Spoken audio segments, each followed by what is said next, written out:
Hello everyone, welcome back to my channel Harna spoken English. ఈరోజు వీడియోలో prepositions అంటే తెలుగులో విభక్తి ప్రత్యయములు అంటారు. ఇవి ఎక్కడ ఎలా ఉపయోగించాలి అనేది చాలామందికి కన్ఫ్యూజన్ ఉంటుంది.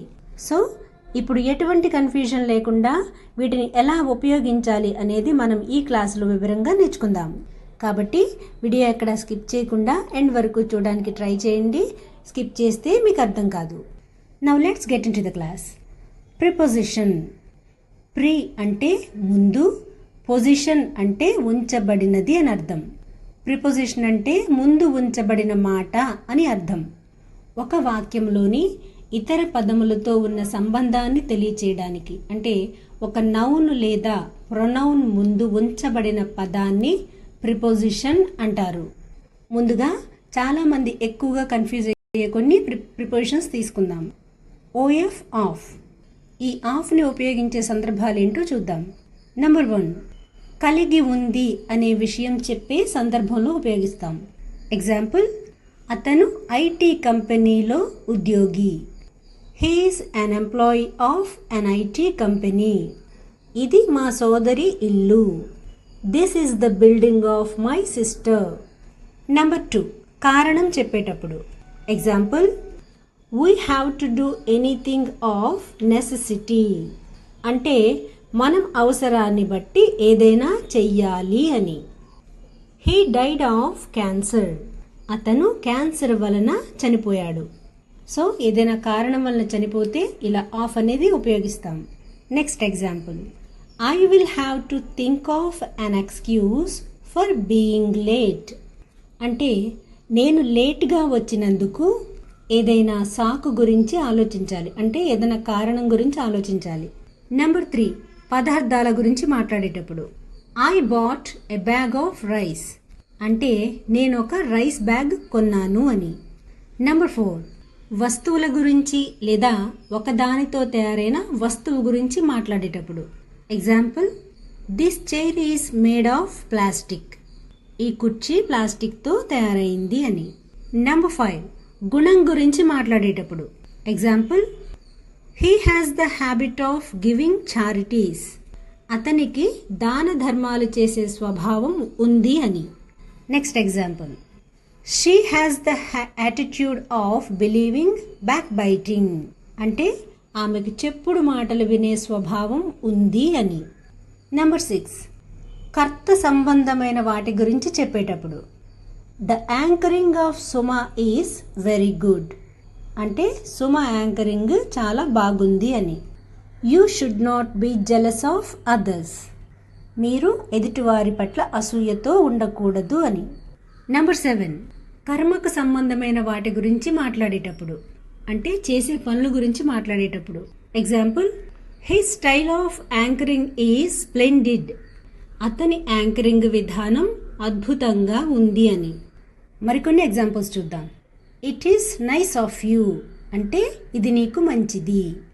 What is the nature of job. చేసే ఉద్యోగం ఏమిటి అని. Are you confident of passing the exam. మీకు పరీక్షల్లో పాస్ అవుతారనే నమ్మకం ఉందా అని అర్థం. I was not aware of that. నాకు దాని గురించి తెలీదు అని. సో ఆఫ్ అనేది ఎక్కడెక్కడ ఉపయోగించాలి అనేది మీకు ఒక ఐడియా వచ్చిందని నేను అనుకుంటున్నాను. ఇప్పుడు ఐఎన్ ఇన్ అనే ప్రిపోజిషన్ ఎక్కడ ఉపయోగించాలో చూద్దాం. Number 1, place, countries and cities. Example, I'm in office. నేను ఆఫీస్లో ఉన్నాను. ఇది ఉండే స్థలాన్ని తెలియచేస్తుంది. He settle down in Bengaluru. అతను బెంగళూరులో స్థిరపడ్డాడు. ఇది సిటీ గురించి తెలియజేస్తుంది. He works in US. అతను అమెరికాలో పనిచేస్తాడు. సో ఇది కంట్రీ గురించి తెలియజేస్తుంది. నెంబర్ 2, టైం అంటే కాలం. Example, I will come to you in the morning. నేను ఉదయం వస్తాను అని. Next example, his father passed away in June 2011. 2011 జూన్లో అతని తండ్రి మరణించాడు అని. I finished my work in a week. నేను ఒక వారంలో పని పూర్తి చేశాను అని. సో ఇలా నెలలు, సంవత్సరాలు, ఉదయము, సాయంత్రము ఇలాంటి మాటలు ఏమైనా మాట్లాడేటప్పుడు ఇన్ వస్తుంది. నెంబర్ 3, డ్రెస్ మరియు కలర్స్ తెలియచేయడానికి. Example, my dress is pink in colour. నా డ్రెస్ గులాబీ రంగు. My car is blue in colour. నా కార్ నీలం రంగు. నెంబర్ 4, పనిని గురించి తెలియచేసేటప్పుడు. Example, my time is spent in teaching English. English బోధించడంలోనే నా కాలాన్ని గడుపుతుంటాను అని. He spends his time in watching TV. అతను టీవీ చూస్తూ కాలం గడుపుతుంటాడు అని. నెంబర్ 5, పరిస్థితులు, పరిసర ప్రాంతాలు చెప్పే సందర్భంలో.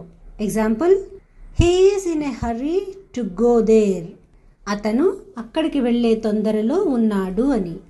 We should not go out in the rain without umbrella. వర్షంలో మనం గొడుగు లేకుండా వెళ్ళకూడదు అని. నెంబర్ 6, సీజన్స్ అంటే ఋతువులు. Example, we go to Ooty in summer. సమ్మర్లో మేము ఊటీకి వెళ్తాము అని. నెంబర్ 7, హైట్ గురించి మాట్లాడేటప్పుడు. Example, he is 156 centimetres in height. అతను 156 సెంటీమీటర్ల పొడుగున్నాడు అని. సో ఇన్ అనేది ఎక్కడ ఉపయోగించాలో చూసాం కదా. ఇప్పుడు ఓ అండ్ ఆన్ ఎక్కడ ఉపయోగించాలో నేర్చుకుందాం. Number 1, place. Example, Rajahmundry city is on the Godavari. Godavari నది ఒడ్డున రాజమండ్రి ఉంది అని, లేదా రాజమండ్రి నగరం ఉంది అని. He keeps his bag on the table. అతను బ్యాగ్ టేబుల్ మీద ఉంచుతుంటాడు అని. Number 2, time. He was Born on the mid night. అతను అర్ధరాత్రి పూట జన్మించాడు అని. Next example, it happened on a Sunday. ఇది ఒక ఆదివారం నాడు జరిగింది లేదా సంభవించింది అని అర్థం.